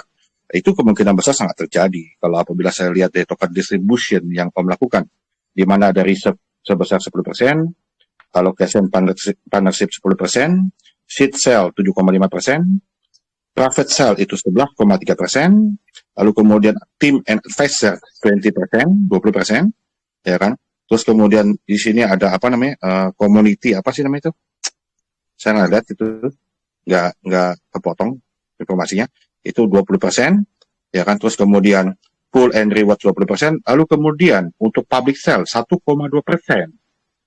Jadi kalau misalnya Om pengalokasian seperti ini, berarti untuk publik itu cuma sedikit Om. Cuma dari private saya nggak tahu siapa yang beli, lalu kemudian dari seed sale, terus kemudian tidak ada lagi. Marketing and community, saya nggak tahu itu fungsinya buat apa. Ya kan, tapi kepada holders yang untuk bisa dialokasikan di PancakeSwap pasti cuma kalau dari publik itu cuma 1,2%, dan ini sangat riskan untuk dump and pump price-nya. Artinya dengan pembelian sedikit mungkin Bapak akan mengejar harga yang sangat tinggi, tapi ini sangat riskan. Kalau menurut saya tidak akan cocok terhadap tujuan Bapak untuk holders menggunakan token BIOS-nya untuk membeli voucher langganan. Karena nanti akan punya dampak, satu, kenaikan harga yang sangat signifikan, tapi pada saat ada yang menjualnya akan terjadi dump price yang sangat signifikan. Artinya nanti penggunaan untuk voucher ini akan terganggu pemakaiannya, bulanannya atau apanya, karena harus diperhitungkan juga bahwa nilai fluktuasi kripto itu sangat volatile. Dan saya rasa saran saya selain kritik seperti ini kan pasti kasih saran ya Pak, biar sama-sama enak. Mungkin bisa jadi pertimbangan. Saran saya apabila ingin untuk sebagai transaction subscribe atau misalnya utility-nya adalah sebagai langganan, ya kan, biar langganan, lebih baik coba untuk membuat satu token yang lebih stable seperti itu. Terus kemudian upgrade-nya adalah perkembangan. Kalau tadi ada bicara tentang, ya kami punya rencana untuk mengembangkan produk-produk dari produk awal ini, maka kami membutuhkan biaya untuk mengembangkannya, untuk menciptakan produk yang lebih variatif. Dan saya rasa kalau lebih variatif itu untuk pengembangan produk akan cocok dengan tokenomics yang Bapak punya saat ini. Tapi untuk voucher, alangkah baiknya saran saya menggunakan harga yang lebih stabil ataupun lebih baik langsung ke rupiahnya saja. Karena itu tidak akan mengganggu dari sisi regulasi dan segala macam, karena memang penggunanya rupiah. Saya rasa seperti itu Pak, kecuali Bapak mempunyai rencana-rencana lain sih, seperti itu. Terima kasih. Ya, baik Pak Salmon, baik. Jadi terima kasih sekali atas masukannya Pak Salmon. Kami pun menyadari bahwasannya kami ini masih banyak kekurangan. Jadi setiap masukan, setiap kritikan itu pasti akan kami bahas dalam diskusi internal kami, supaya menghasilkan sesuatu yang akan lebih baik nantinya Pak Salmon. Jadi semua yang Pak Salmon berikan tadi sudah saya note semua berupa rekaman-rekaman. Nanti kami akan membahas hal itu Pak Salmon. Dan jika memang itu adalah sesuatu keputusan yang bagus, ya kami itu bukan malaikat Pak, kami bukan dewa. Jadi kami itu masih banyak kekurangan juga dan butuh banyak masukan Pak Salmon. Itu akan kami bahas, itu Pak Salmon ya. Iya Pak, sama Pak itu untuk masukan saya. Ini Om Ded-nya anti kritik ini Om. Bahkan kritik apapun, benar apapun akan didengarkan sama beliau gitu loh, luar biasa nih. Ya, terima kasih banyak Om Salmon masukannya, luar biasa. Oke, selanjutnya ada Purnama Dewi, silakan Purnama Dewi. Selamat malam Pak Dev. Ya, malam. Selamat malam. Ingin bertanya mengenai loyalitas dari pengguna yang sudah lama. Apakah hanya apa yang bisa didapatkan dari developer BIOS itu sendiri? Apakah hanya bisa mendapatkan harga yang murah aja di masa masih selama pre-sale dan dipakai di mesinnya, atau adakah yang lainnya? Tolong dijelaskan oleh Pak Dev-nya. Terima kasih. Oke, terima kasih Purnama Dewi. Silakan, monggo Om Lukas. Ya, jadi begini Ibu, kalau masalah pengguna baru dan pengguna lama, itu hanya berpengaruh di presale-nya saja, karena di presale ini memang ada yang namanya kode referral. Tapi setelah selesai presale, kode referral tersebut akan sudah tidak dipergunakan lagi, dan transaksi itu akan desentralisasi ke market. Jadi kita tidak bisa lagi membuat satu keputusan untuk memberikan lebih kepada holder-holder awal. Kecuali satu hal aja. Apa itu? Jika Ibu tahu lebih awal dan Ibu tahu proyeknya, kenapa Ibu tidak mau save agak banyak? Itu aja. Itu akan lebih menguntungkan Ibu. Ini kayaknya terima kasih Pak Dev. Ya, straight to the point nih Om Lukasnya nih. Pasti ada suatu hal, something big is coming nih. Nanti ya terakhir ya Om Lukas ya, kita kasih bocoran itu ya. Selanjutnya ada Om Secret Admiral. Silakan Om Secret Admiral. Halo, silakan Om. Oke. Ada Pak Luhut, Pak Menteri. Silakan Pak Luhut. Halo. Oh ya, oke, silakan Om Secret. Ya. Oke, saya ingin lebih ke teknisnya ya. Tadi ngelanjutin dari yang pertanyaan yang sebelumnya yang teknis tadi itu, saya ingin sedikit lebih kritisi, boleh? Oke, boleh, silakan. Nah, tadi kan dibahas tentang energi kinetik yang memicu tadi baterai dan juga langsung ke rotor gitu-gitu ya. Nah, menurut saya ini tuh sedikit gimana ya? Maksudnya energi itu kan butuh dalam yang gede, soalnya contohnya aja nih kayak energi kinetik yang bisa kita lihat di dunia itu, contoh energi angin tuh. Contohnya di Belanda, berapa banyak sih tuh kincir angin yang ada di Belanda itu untuk memutar mungkin satu perumahan doang atau satu desa doang. Sedangkan ini dengan alat sekecil itu bisa untuk rumah, dan itu energi kinetiknya tidak terus-terusan. Sedangkan kalau misalnya di Belanda, contohnya itu kita memanfaatkan angin, terus dari kincir lalu dipindah ke rotor, dari rotor dipindah ke baterai, dan baterainya pun gede banget. Sedangkan ini dengan alat sekecil itu udah termasuk pembangkit listriknya, udah semuanya, dan itu bisa menghidupkan serumah gitu loh. Itu bagaimana sih energi kinetik itu dari mana gitu? Terima kasih. Oke, terima kasih. Menarik pertanyaan Om Skrip. Langsung Om Heri, monggo. Mic-nya dibuka Om Heri. Mic-nya Om. Saya turun dibantu dulu Pak. Saya lagi catat-catat nanti kata-kata penutup Pak. Ya. Oke, silakan. Om Lukas. Om Lukas. Sebenarnya saya tidak kompeten untuk menjawab ini, tapi nggak apa-apa. Ya. Saya jawab semampu saya ya. Ya, silakan, monggo. Begini, di situ kami sudah menghitung yang namanya momen puntir. Mungkin yang dilupakan dari sebuah kincir angin itu adalah suatu momen puntir. Nah, selama momen puntir itu, yang dalam satuannya Newton meter ya, itu kita bisa mengkolaborasikan berat jenis sisi terluar dengan berat jenis sisi terdalam. Itu sebenarnya momen puntir itu kita bisa lipat gandakan sebenarnya. Nah, di baterai, kenapa baterai itu dipergunakan? Karena selain dia itu berfungsi sebagai pemantik, sebenarnya baterai ini adalah suatu suspensi juga, di mana sebenarnya itu baterai tersebut bisa saya ganti dengan sebuah elektrolit kondensator, ELCO, di mana dia lebih cepat ya pergerakannya, dalam menyalurkan maupun masuk keluarnya itu lebih cepat. Tetapi saat ini di teknologi 1.0, menurut bahasanya Pak Heri seperti itu, sementara kami masih pakai baterai, tapi baterai itu bukan storage, hanya pemantik dan suspensi saja. Jika ada satu kebutuhan yang overload, maka suspensi itu yang akan menjadi cadangan dari si inverter ini tadi. Begitu Pak.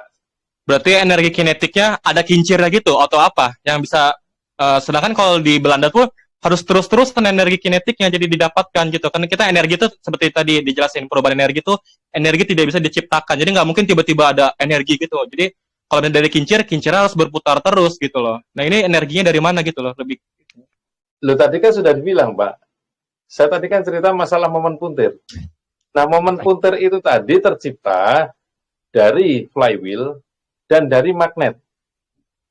Nah, kalau Bapak mau tahu rumusnya, mohon maaf Pak, rumusnya itu masih kami belum bisa buka gitu. Tetapi akan bisa kami buktikan. Oke. Iya, mohon maaf ya Pak ya, kalau rumusnya kami belum bisa buka ya Pak ya. Ya, Om Sekret saya rasa sudah sangat clear ya menjawab ya tadi yang saya tambah sedikit Pak. Saya tambah sedikit Pak. Ya. Ya, Bitcoin saya tambah sedikit. Ya. Silakan. Jadi gini loh Pak. Perputaran itu memang harus stabil Pak. Nah, dengan perputaran stabil itu, kalau untuk perputaran itu kan satuannya RPM, Pak. Itu yang membuat, itu kami membuatnya kurang lebih di angka 50 Hz, Pak. Nah, bagaimana cara memutaran stabil itu di angka kestabilitas itu? Nah, kalau dibilang menghasilkan yang stabilitas 50 Hz itu terus-menerus, itu kurang lebih di angka 1500 RPM, Pak.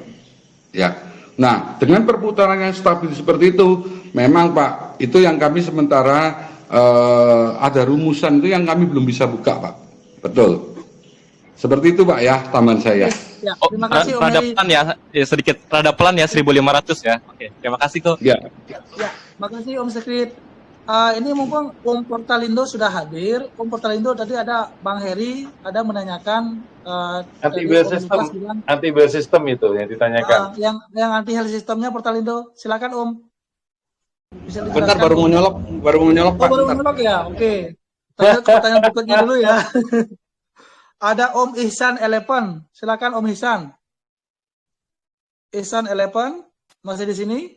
Ya, silakan Om. Pertanyaannya simpel Om. Kan itu Om BIOS kalau nggak salah mau listing di DEX ya, salah satunya di apa itu Pancake. Nah, kira-kira ada nggak nih rencana untuk listing ke market check kayak Toko Kripto, Indodax, Binance dan lain-lain. Itu aja sih. Terima kasih. Langsung Om Lukas. Ada rencana listing di Binance kah mungkin sekalian? Begini, semua developer kripto pasti menginginkan kriptonya itu listing di cek manapun, bukan DEX ya, tapi cek ya. Cek ya. Decentralized exchange dimanapun pasti kami menginginkan. Nah, disitulah perannya komunitas ini, perannya kerjasama kita, itu tidak mungkin dari usaha kami, tapi dari usaha kita semua yang menyadari akan pentingnya si BIOS ini dalam kehidupan kita sehari-hari, sehingga kita ini dengan kesadaran penuh kita mau whole. Nah, kalau kita whole, otomatis kita akan lebih mudah untuk bisa listing di cek-cek itu ya. Ya. Nah, poinnya berarti Om Lukas ada ya target ke cek itu ya? Ya pasti ada, mana ada dev yang tidak ada. Iya, maksudnya kira-kira di kuartal keberapa Om gitu loh Om? Rencana kami di kuartal paling lambat kuartal kedua tahun 2022. Oke. Target kami sudah masuk ke cek. Oke, siap. Makasih Om Lukas. Ya. Terima kasih Om Ihsan. Ada selanjutnya ada Mbak Tia. Silakan Mbak Tia. Halo, masih di sini Mbak Tia? Ya.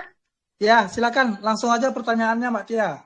Iya, saya mau nanya bagaimana BIOS token akan mempromosikan BIOS pada orang awam. Seperti yang kita ketahui bahwa Indonesia ini masih agak awam tentang BIOS.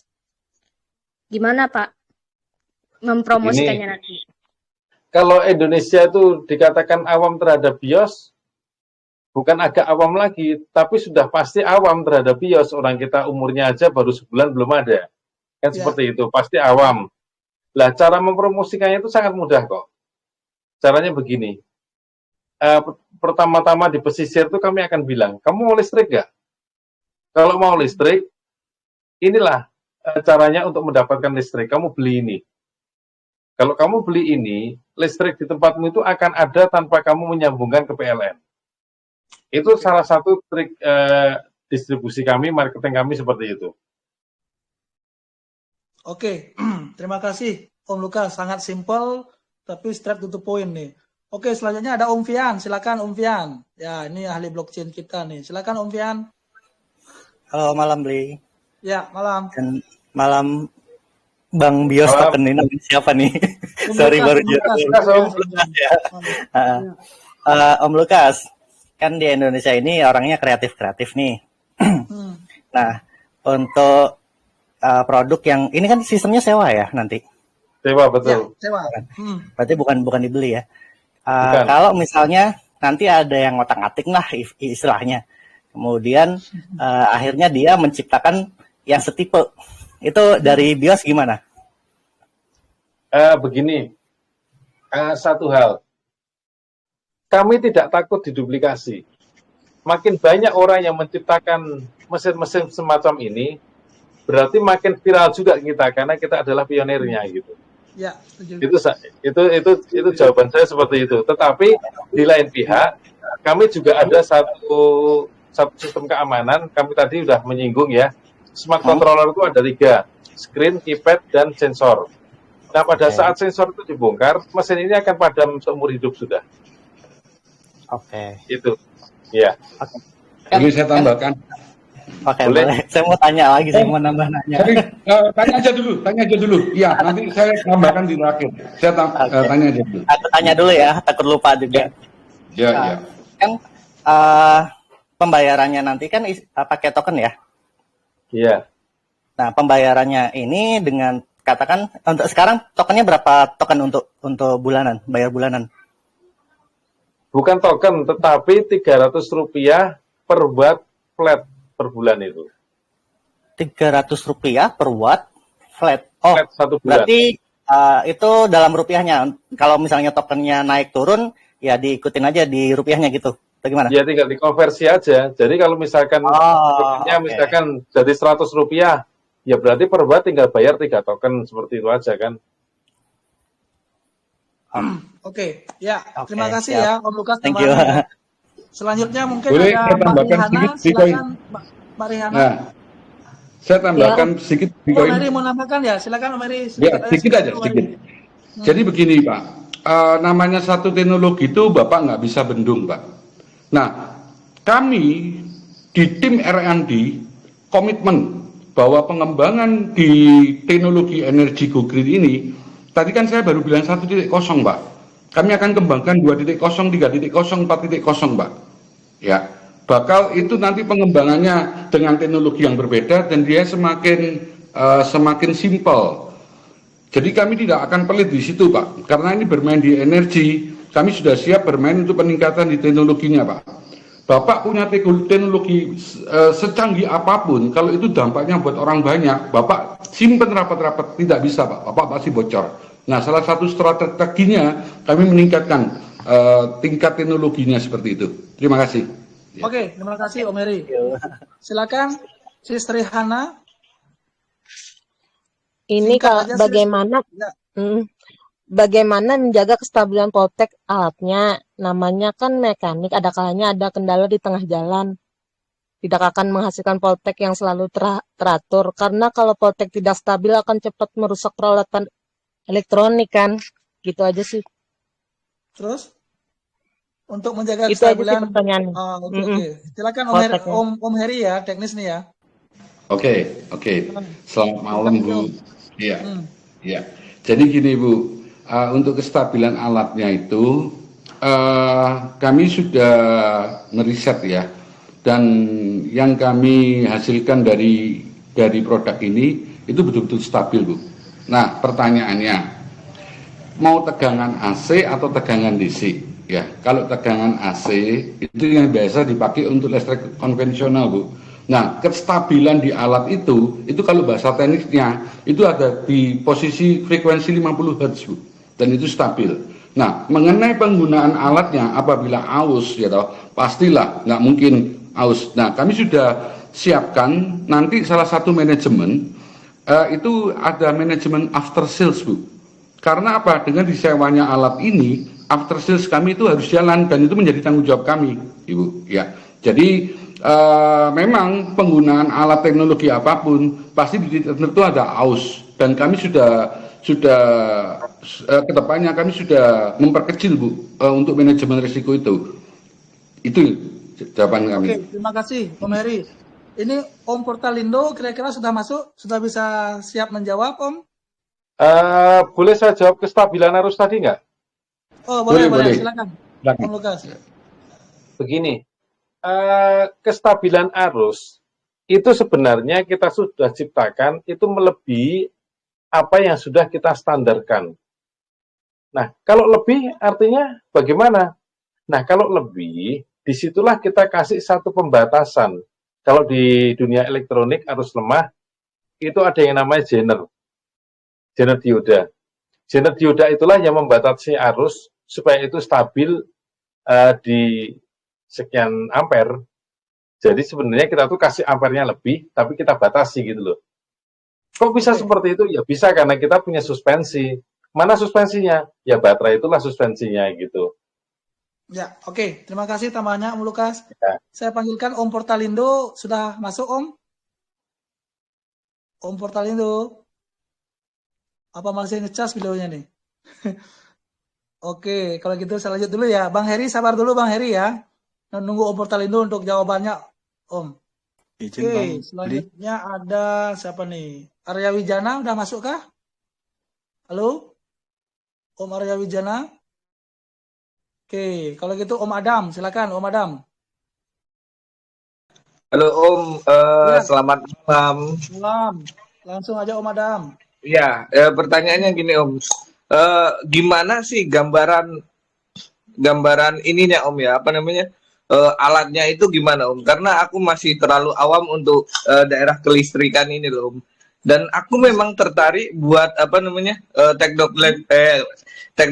teknologi baru yang seperti ini itu tertarik Om, karena kalau kita semakin menggunakan teknologi baru kan memang semakin bagus gitu ya Om ya. Nah, untuk gambaran alatnya itu seperti apa, cara penggunaannya gimana gitu loh Om. Karena aku tadi baru masuk 15 menit yang lalu sih Om.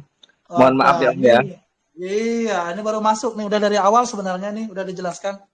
Oke, mungkin singkat aja Om Lukas. mic-nya Om Lukas. Thank you. Jadi alat itu dimensinya cukup kecil. Kalau alat 1000 watt itu paling-paling panjang kali lebarnya itu sekitar 40-an cm lah ya, 40 cm, diameter 40 cm atau 35 cm, ketinggiannya itu sekitar 60-an cm. Kalau 1000 watt sekitar itulah. Jadi itu barang itu portable. Cara penggunaannya bagaimana? Cara penggunaannya cukup menghidupkan rotor dengan satu saklar. Setelah rotor itu bergerak, tercipta satu energi listrik, kita hidupkan MCB-nya. Nah, setelah MCB-nya kita hidupkan, tinggal kita salurkan aja kita mau hidupkan apa. Hanya simple kok, seperti itu aja. Ya, alatnya simpel kok, karena portable dan sangat ringan tuh Om Adam ya. Nanti mungkin untuk lebih jelasnya nanti bisa minta videonya langsung sama Om Dep nanti ya. Oke, selanjutnya ada Om Dri. Om Dri, silakan Om Dri ya. Om Dri. Ya, selamat malam. Malam. Ya, langsung aja Om Dri, pertanyaannya Om. Bentar. Ini, saya tadi dengar sekilas ya bahwa alatnya tuh portable. Terus cara untuk menghasilkan listriknya hanya menghidupkan rotor ya? Ya. Rotor. Nah, rotor itu berarti dia butuh energi kan? Butuh energi yang jadi pemicu si rotor tersebut. Entah itu baterai atau BBM ya. Betul nggak Pak? Betul. Ya. Terus gini, kalau misalkan si rotor itu bentuknya butuh BBM juga, itu apa bedanya dengan genset? Ya. Sedangkan kalau yang kita tahu, kalau energi yang terbarukan itu, yang saya tahu itu hanya baru angin, air, gelombang, matahari, panas, ya. Saya juga baru tahu kalau ada energi terbarukan berbasiskan rotor gitu ya, Pak. Gitu. Nah, dengan dimensi berapa tadi, Pak? Maaf saya agak lupa tingginya berapa. Kira-kira 35 kali 60 lah, kira-kira sebesar itu. 35 kali 60 berarti itu kan panjangnya 1 meter, lebarnya sekitar 30 cm berarti ya, Pak ya. Betul nggak, Pak? Nah, itu langsung aja pertanyaan Om Dri. Biar nggak gini Om, kita dengan alat sekecil itu, dia hanya menghasilkan listrik atau menyimpan energi juga atau seperti apa? Terus untuk menghasilkan energi listriknya itu, untuk menggerakkan rotornya itu butuh apa? Gitu. Ya oke, terima kasih. Singkat aja Om Lukas. Ya, jadi gini. Untuk menggerakkan rotor otomatis kita butuh motor. Motor itu adalah satu benda yang mengubah energi listrik menjadi energi gerak ya. Itu motor. Dan itu motor itu dipantik oleh si baterai. Kita tanpa bahan bakar sama sekali. Jadi pakainya baterai kering. Untuk teknologi 1.0 ini memang baterai. Nanti kami akan ganti itu menjadi sebuah kapasitor mungkin di 2.0. Dan di 3.0-nya kami akan pakai pegas saja. Mungkin seperti itu untuk pemantiknya. Nah, untuk menjadikan itu suatu energi listrik itu dari mana? Otomatis kita butuh yang namanya dinamo. Dinamo itu mengubah energi gerak menjadi energi listrik. Nah, itu terus kok bisa dipakai untuk menghidupkan satu rumah? Kami mengubah dari teknologi DC menjadi teknologi AC dengan satu inverter. Nah, inverter itulah yang menaikkan dan merubah jenis arus ya, itu arus bolak-balik jadi arus searah jadi arus bolak-balik sehingga bisa menghidupkan satu rumah. Itulah singkatnya. Ya, terima kasih Om Lukas. Ya, semoga sudah bisa menjawab ya Om Dri ya. Selanjutnya ada Om Chen. Ya, silakan Om Chen.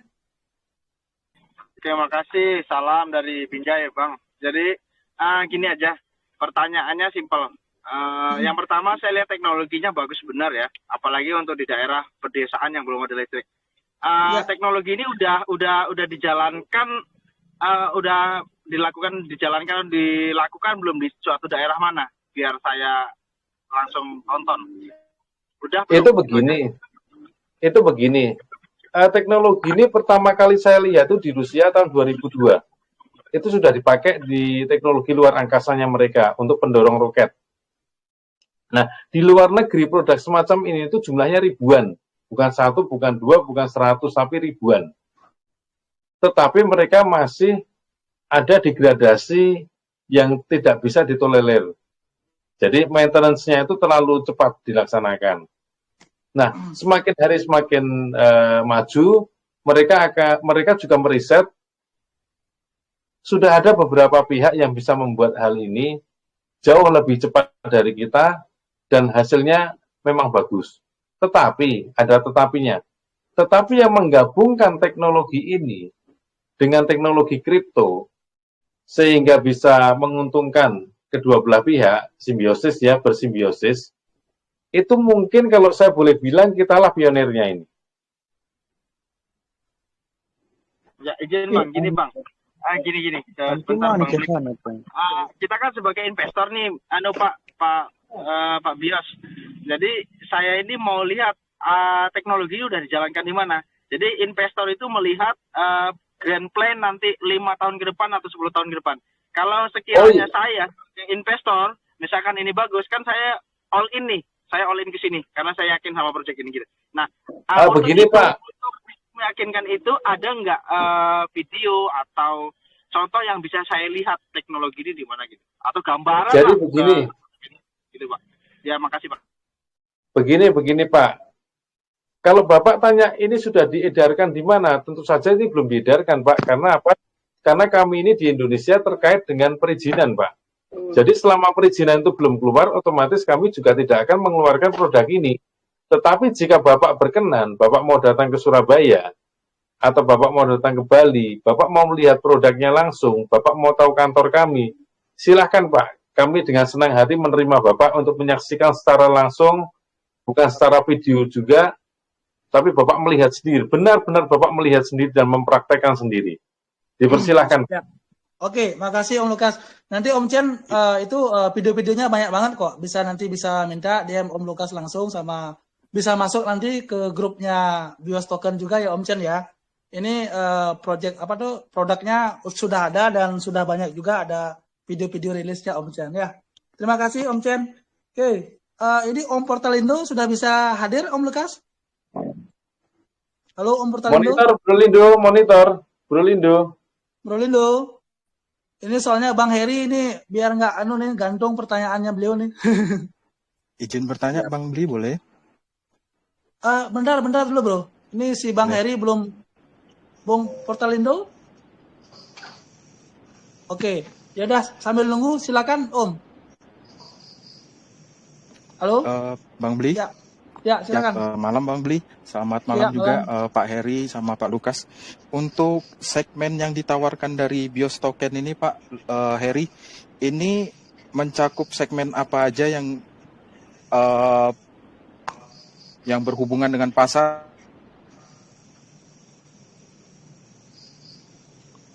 Halo Om Adit. Putus dia.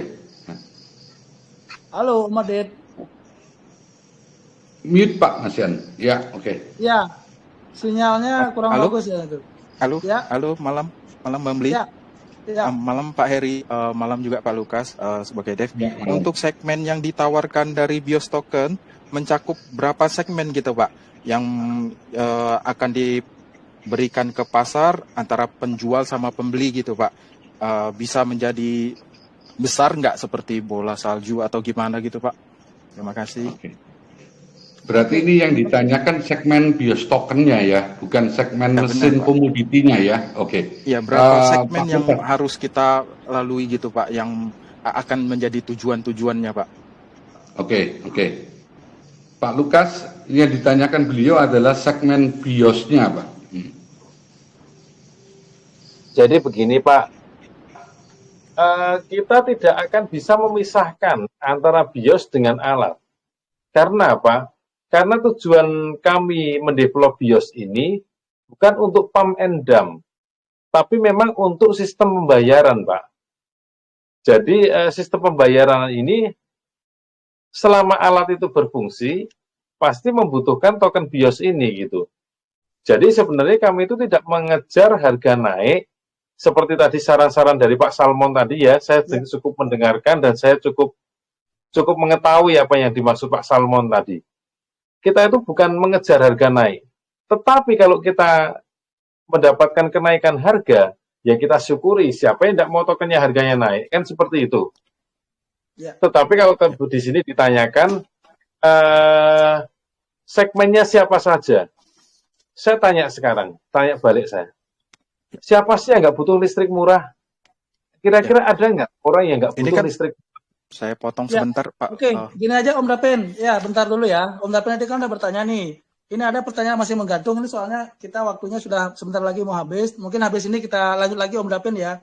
Ini Bang Heri, Om Lukas, mungkin tanya jawab aja Om Lukas masalah yang anti heal itu. Soalnya Om Purtalindo juga belum hadir nih Om Lukas, biar nggak menggantung Om. Monggo, begini, anti bill itu jelas kalau penjualan dan pembelian di atas 0,1 itu akan dikenakan tax lebih tinggi. Itu ya otomatis kalau yang namanya apa namanya itu kalau di pancake swap itu saya kalau mau ngomong kadang lupa. Apa? Slippage. Astaga, saya ngomong slippage. Ya. Kalau slippage-nya tinggi otomatis orang kan juga malas untuk bergerak di situ kan. Ya, dia pilih hold sampai nanti sudah masuk ke cek baru dia jual kan seperti itu. Ya. Konsepnya itu sebenarnya hanya seperti itu, tapi cuman kami kemas dalam satu bahasa gitu aja. Tapi konsepnya itu kita tuh nggak suruh orang jual, kita suruh orang hold sampai masuk ke cek. Nah pada saat dia sudah dicek otomatis ya silahkan gitu loh. Oke, ya terima kasih Om Lukas. Ini nggak terasa ini kita udah 1,5 jam lewat Om Lukas. Mungkin terakhir closing statement dari Om Lukas, Om Dep sama Om Heri juga. Dan mungkin ada satu hal yang mau disampaikan hanya di Amadex Capital nih. Silakan Om Lukas. Singkat aja Om. Ya, pertama-tama saya cukup berterima kasih Devnya Dex Capital karena mau menerima kami token yang baru lahir untuk bisa AMA di sini, bisa diterima dan semoga aja apa yang kami sampaikan ini bisa bermanfaat bagi kehidupan sehari-hari kita nanti. Amin. Itu aja, tidak ada lain saya. Dari Om Heri, singkat aja Om. Oke, terima kasih.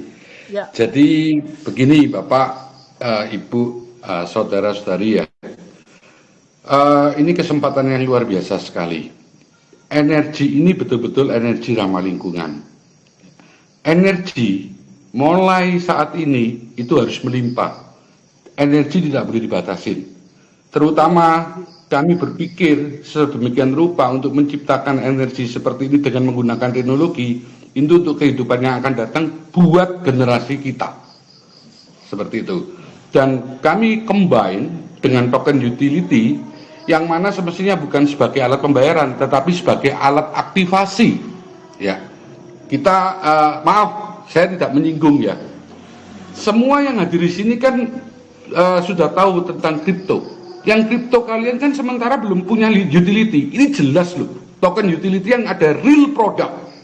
Seperti ini. Dan ini dukung karya anak bangsa. Didukung Pak, karya anak bangsa. Ya, betul-betul karya anak bangsa Pak.